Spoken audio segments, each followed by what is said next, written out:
Alright guys, welcome back to the channel, and before we get into this video about this badass knife, I wanted to talk about a couple of things. First things first, there is now Patron available. You guys can support the channel through Patron. The link will be in the description. If you choose not to, that's fine. Nothing against anybody who doesn't want to, but if you do, just know that you are helping the channel out, and it's greatly appreciated. Some of the features for Patron, you're gonna get videos that I will not post on YouTube, and these videos are a lot more personal. I'm working on one now. We're gonna start out with 2 a month starting in August. I'm working on the first one now, and these videos are gonna be a little bit more personal. You'll be able to get to know me a little better, like kind of behind the scenes type of deal. And then we'll slowly start doing like early access stuff and stuff like that as the channel progresses into this next chapter of the channel. I mean, honestly guys, at the 10,000 mark is a huge milestone for me. I never thought I would get it, and now that I'm here, that's kind of where I set all my standards to take things to the next level. So with that being said, I have the next up, so Patron. If you want to support me, awesome. It's like really cheap, $3 a month or something like that. There's already a few supporters. I'm gonna start giving you guys shout outs, I promise. I wrote the first 2 down, and they're gonna get free shirts when they are complete. So the first 100 people that will support or sign up for Patron are gonna get the first run of the Hard City Raindrops merchandise. So with that being said, the next video that I do is going to be about the 10,000 subscriber giveaway, which is gonna be basically a man package. Like, you're gonna get a cool knife, some really nice cologne. It is not gonna be a cheapy, put together like Axe body spray thing. Like, you're gonna get the top of the top stuff, and I'm gonna put together this kit for like a gentleman's kit, like you could take anywhere. Like, you're gonna have a knife in there, a really nice pen, some really nice cologne, probably my favorite, which is Aqua di Perma. Maybe like a hat, some sunglasses, like stuff like that. So I'm putting that together. That's coming out soon, so keep an eye out for, maybe not the next video, but within the week, we're going to discuss, once I fully have in detail what I want to add to this giveaway, and we're going to do the giveaway in August. So guys, stay tuned for that. It's going to be super excited to have a giveaway, a real good giveaway like that. So there's that. Now the next upgrade is the new camera, which I'm filming on. This is not the Canon M50. The Canon M50 will remain my camera, but I have upgraded my phone to the iPhone 11 Pro Max, and I am really, really excited. So we're gonna do a video on this next. So real quick though, I wanna tell you this story before we get into the Spyderco PM2, which is what this video is gonna be about.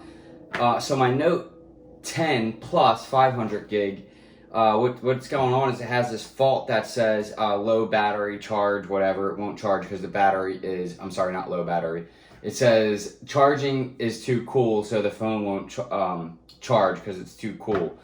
So I take it to the phone store. Of course, they're like, oh, well, you know, because I already had upgraded to the iPhone. And they're like, well, if you take your phone they're going to rape you if you send your phone like this, because 1, it doesn't work properly. 2, it has a cracked back, so the screen in the back's broken. So they're like, you know, I'll just bring it back when you get the iPhone, and then we'll create the work order ticket. You can send it out. It's going to cost you $26 because you have insurance. Is exactly what they said. $26 because you have insurance, and then, you know, we'll activate your iPhone. So because if I activate the iPhone before, now I own both phones, and now I'm going to get stuck with it.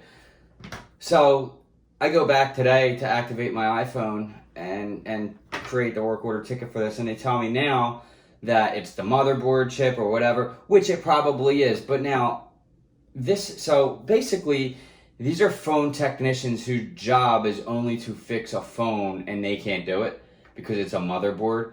It's the same lady, guys, who was giving me a hard time. Remember when I did the video about, she was complaining when I took the phone to get a broken screen. I got it back from the phone store, and it would not work with the screen. It wouldn't swipe or whatever, and she's yelling, oh, it's because you got the different pen. I'm like, it's a Galaxy Note Plus pen. It's just a different color, you idiot. So she's the same lady. She was a real asshole. Very ignorant. Very, very, very ignorant. I'm going to get her employee number and her name and report her because she is so ignorant. And, you know, for me, it's like, you know, so now I already paid $275 and to buy myself out of whatever flex pay, upgrade early fee bullshit, plus $90 to put down on this phone. So now they're telling me I have to pay another $275 to send it to Samsung because the motherboard's broken. So at this point, I own the phone outright, so why would I send the phone back? So basically, I'm going to call Sprint and see what my options are, and what I'm going to do, guys, is I'm going to fix the phone myself. So you guys know I'm an engineer. I can do shit. I can fix things, and I will figure it out. I almost did it myself. I'm going to order the parts, whatever tools I need to do, I'm going to order it. We're going to make videos on it because it can't be that fucking hard. Okay, honestly, these people are phone technicians that can't fix phones. So it just makes no sense to me why they're like, oh, you need to send it to Samsung. What happened was, though, when the screen broke initially in December, and you guys remember the screen was broken, I dropped it on a canned good during the first COVID-19. Remember, guys? I mean, I literally dropped the phone on a canned freaking good, showing you guys a video, and it cracked the screen, and I was out without a phone. And I took it to the phone store, and they replaced the screen, and the selfie camera never freaking worked. I never had a selfie camera this whole time. I just get too freaking busy to go sit in a phone store, then coronavirus hits, and this and that hits. Now, all of a sudden, the motherboard don't work. The motherboard isn't working because I dropped the screen here. You know, that's not where the motherboard is. The motherboard's here. It's got a cooling thing. It's, like, I already know the internals of the phone and what it looks like. The motherboard's broken because they are incompetent, and they are not skilled enough at their job, and they do not give a shit about their job enough to take pride in their work and fix the phone properly for me and get it done right. They could have easily looked up the work order ticket and be like, oh, we got it. You know what? We'll take care of it. But no, they're just fucking assholes. So I'll fix it myself. I'll own the phone myself, and I'll make a video on it, and I'll talk shit. So, without further ado, let's flip the camera around and do a badass knife review because this is the best of the best right here, guys. Right here. Ooh, so sexy this knife is. All right? And I'm pretty sure I can edit this whole thing on iMovie with my new badass phone. So I don't even have to go onto my MacBook and do shit. I can just do shit here in the bedroom in the AC, chilling with Storm. Life is good. You guys, I love you all so much for this 10,000 shit. I can't wait to give you this knife away. It's going to be in the giveaway, by the way. This knife is 1,000%. All right, let's flip the camera. Well, know what else I got with this freaking iPhone, guys? So here's the iPhone 11 Pro Max. I also went ahead and bought the AirPod Pros. Oh man, these things are so nice. They're about $275 though. And I didn't even realize that the phone freaking came with them. It came with the wired ones, but that's all good. I got the AirPod Pros, and now I'm working on getting a watch probably next month. So anyway, the Para 3. This thing, oh my god, as soon as I took it out of the box, I'm like, I gotta give this away. Not this knife, but the same exact one, coloration black. It's a beautiful knife, guys. I mean, this thing, it's so nice. So I can't wait to give it away to whoever wins the subscriber giveaway, and for them to enjoy this as much as I have in the last like week since I've had it. This is new. The other one doesn't have this like, I don't know, I guess it's a rivet or something holding the lock bar, or I don't even know what that little bar is. I guess it's the stopper, the little stop bar. Maybe it does, the Paramilitary 2. A shitty story is, the day that this came in the mail, which I knew it was on my front porch, I was at work when it came in, and I got home from work, I opened up the knife. I had a really cute girl come over that night. I was really, really impressed with how attractive this girl was. I came over, and then she stopped talking to me, so whatever. But she came over that night, and I'm like, holy shit, this knife. I opened it right in front of her, and I'm like, look at this knife. And I was like, I'll obsess over that later.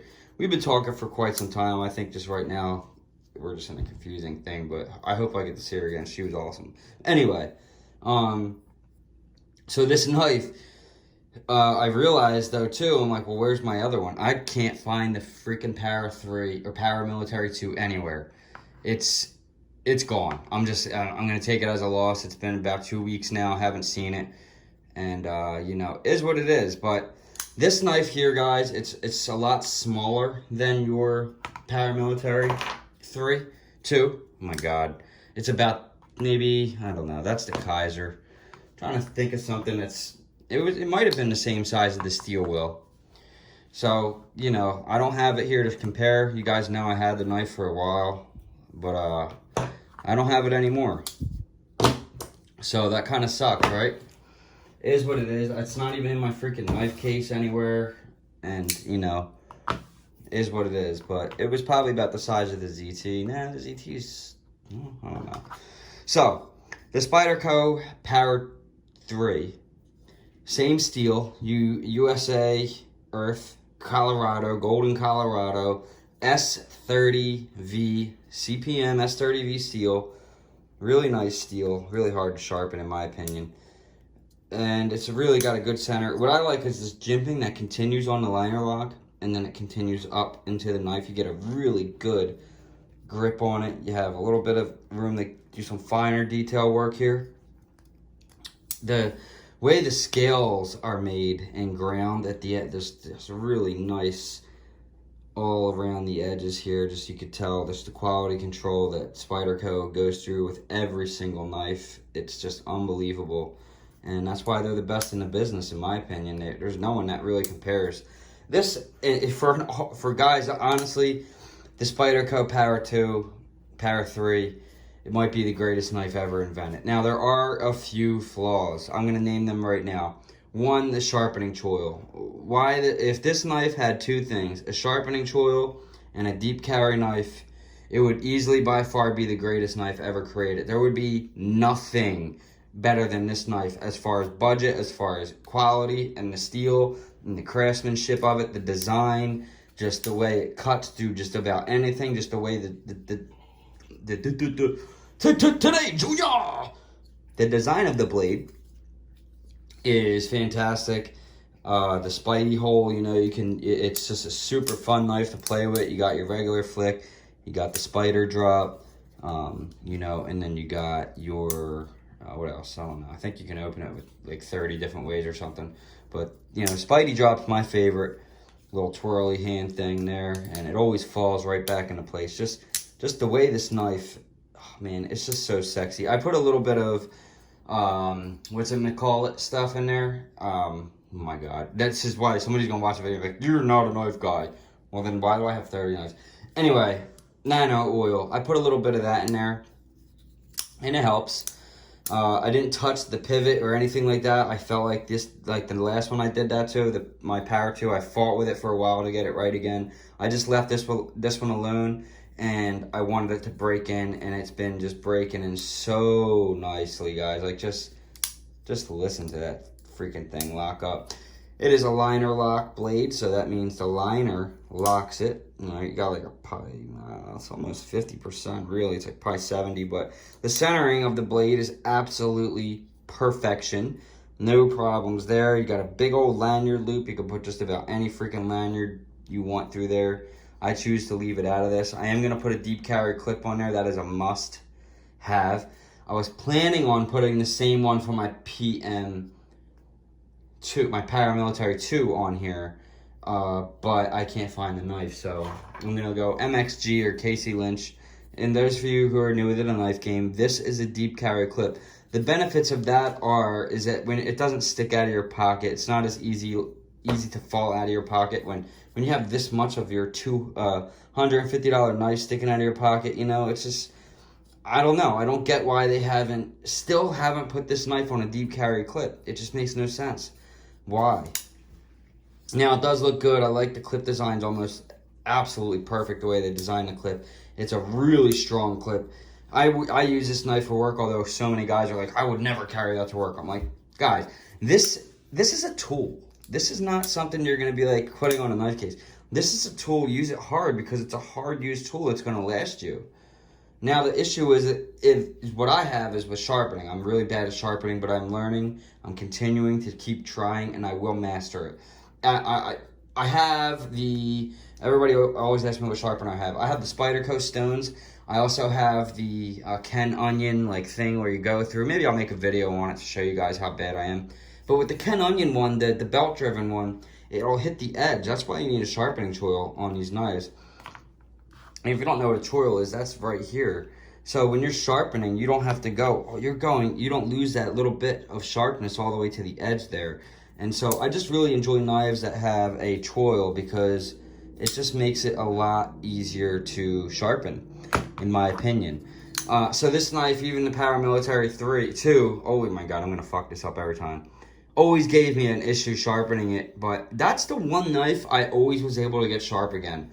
But honestly, guys, I think that if you just keep up with it and you just run it through the a little sharpening rod a few times a week when you use it, you really shouldn't have to hit it with a grinder or get anything serious and put a new edge on it or anything like that. If you completely fuck the edge up and let it go for 6-7 months, then yeah, you're gonna have to really do some more work on the blade. But I really want somebody to show me how to do it. I know it's all about keeping the edge. I know the details of it. It's just, it is really tough. It's a craft. It's definitely an art form. And sharpening knives is something that I love knives so much. I just haven't. This is one thing that I bite myself every day. I'm like, I just want to learn it. I want to get good at it. And, we'll get there, guys. So, anyway, just like we're going to learn how to fix a freaking phone. To be honest with you guys, I already know that you got to heat up the edges to heat it. I have the heat gun. We'll probably need some specialty tools, which I already probably have anyway because I work on watches and small stuff at work. So I probably already have a lot of this stuff. I have a soldering kit. I know how to do these things. I know how to... It can't be that hard to get the diagrams and figure it out. I mean, honestly, it's probably so stupid. And then I'll fix this phone and I'll have it, and this will just be a phone that I have. And it's a nice phone. It's not a piece of crap, and maybe I can go ahead and sell it and make a little bit of money back because they just basically just raped me. Anyway, Golden, Colorado, USA, Earth. I always like that they put that on their knife. On this side, you got the Spyderco CPM S30V, the little Spidey logo there, really nice and clean. Then you have the initials of Eric and Sale. So those are the owners of Spyderco, father and son. And other than that, this digital camo G10 scale, it's just, oh man, it's so sexy. The liner inside, look at how it's, so if you can look inside that liner, see how it's drilled out of there a little bit, so it makes it extra lighter. And it really does make it light. It's really just, there's so many different things you could do with this knife too, because you can carry tip up, tip down, right, left, whatever. And it's just a user-friendly knife. It's the best of the best you can get for $150. There is no knife better than this for that money. There is not. Even in the $200 range, I don't think there's a better knife in my personal opinion. The Spyderco Para 3 is top of the line, guys. I know it's hard to tell someone to get in a knife and go spend $150. But if you're gonna get a knife and you really want a good knife and you don't really mind and you have some money, and you want to get a good one, this is the one to get. You want to go budget, go ahead with something like a steel wheel or even a Spyderco Delica or the cheaper version. They make a cheaper version of this with scales that look more a little bit like the Delica, how they come, like plasticky scales. So, guys, there's tons of different budget knives, but if you really just want to up it up a little bit and get something really nice that's going to last you a lifetime that you're going to give to your son. Your son's going to give to, his son, and they're going to be like, this is granddad's knife. This was my father's knife. And that's my goal here. These knives are cool, but these two here are unique. These are my two absolute favorite. And if I had the PM2 here right now, the Paramilitary 2, then that would be included. But those are my knives. And, my son, if I ever have one, he's going to say to his brother, these were dad's knives. That's kind of where I would want to go with that. And this is my favorite knife. I mean, I don't think I've opened up and unboxed a knife in a while that I was this pumped for. I mean, it is just absolutely superior to all knives. The jimping underneath, the way you can get close, it's the scales, the feel of it, the cutting edge, the hole, the color of it. The steel, the clip is okay. I mean, it still works, but if it was deep carry, it'd be money. Lanyard hole, great. This makes it more versatile, Put a lanyard on there. If not, I got some beads too. Spice it up, make it a little bit more unique, maybe more yours. Lots of people have this knife. This is the knife lots of people have. right? So you put a lanyard on there, maybe pink or orange or blue or something with a skull or whatever like that, or even a Spidey, or just a bead, and it makes it like yours, you know, a little bit more personal. That's my knife, you know. So that's why we do stuff like that as knife people. But anyways, that's it, guys. I hope you enjoy the video. I'm not going to take too much of your time. We ran it a little bit in the beginning, so I hope you guys all enjoyed. Enjoy the rest of your week and the weekend upcoming. And again, Patron is in the description if you want to become a Patron member. I really appreciate that. And if not, no big deal. I will see you guys in the next one. I love you all. Peace.